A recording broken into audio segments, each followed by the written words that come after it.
5 Star Health and Beauty Solutions is a company passionate about mental, physical, and environmental wellness. Y'all know me as Nola Girl Boss, your favorite personal growth and development advisor. I educate, motivate, build, and inspire you to accomplish the goals and dreams that you envision. Let's get into it. Everybody want peace. Peace, peace, peace. There's a popular statement among men. They love to tell women, be my peace. They love to tell themselves, she gotta be my peace. Well, sir, the absence of peace is conflict. Conflict stems from opposing viewpoints.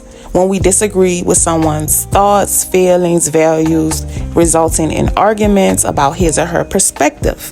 In other words, before anyone say they want peace, they have to stop, go look in the bathroom mirror, and ask the man or woman that they see, am I causing conflict?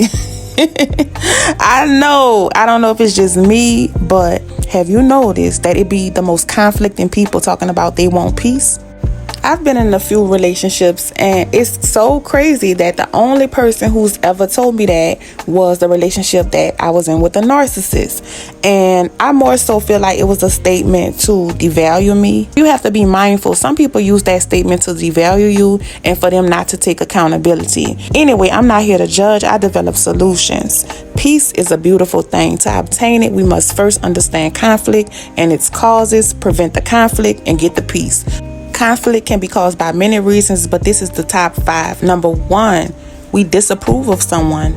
Usually when people disagree with each other, conflict is stirred up through them talking about others behind their back and gossip. Number 2, conflict can also occur because of jealousy. A good example is David. When David killed Goliath, David's popularity soared and it made Saul jealous, eventually causing conflict that was due to an issue of Saul's heart. So that's where looking in the mirror come into play at. Like, you have to check yourself. Like, am I tripping? Am I jealous? Am I overreacting?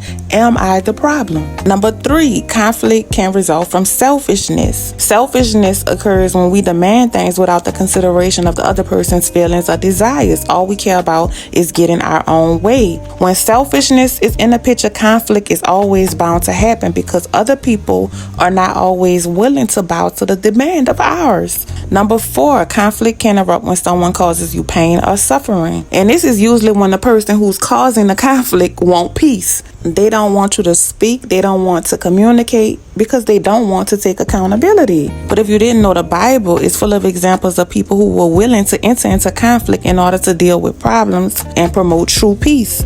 In other words, to keep silence is not what God intended, especially if somebody playing on your top. He called us to be peacemakers, but sometimes we must speak up and risk conflict to bring about a resolution to the relationship. And number 5, conflict occurs because people simply are different. We don't always think alike. We grew up in different environments. So to prevent that type of conflict, we must be willing to listen and consider their perspective. That's another thing that men expect women to do. They like to say, you don't listen, but are you considering her perspective? Hopefully this knowledgeable content helped you or could be able to help someone you know. Like, follow, subscribe. Thanks for tuning in.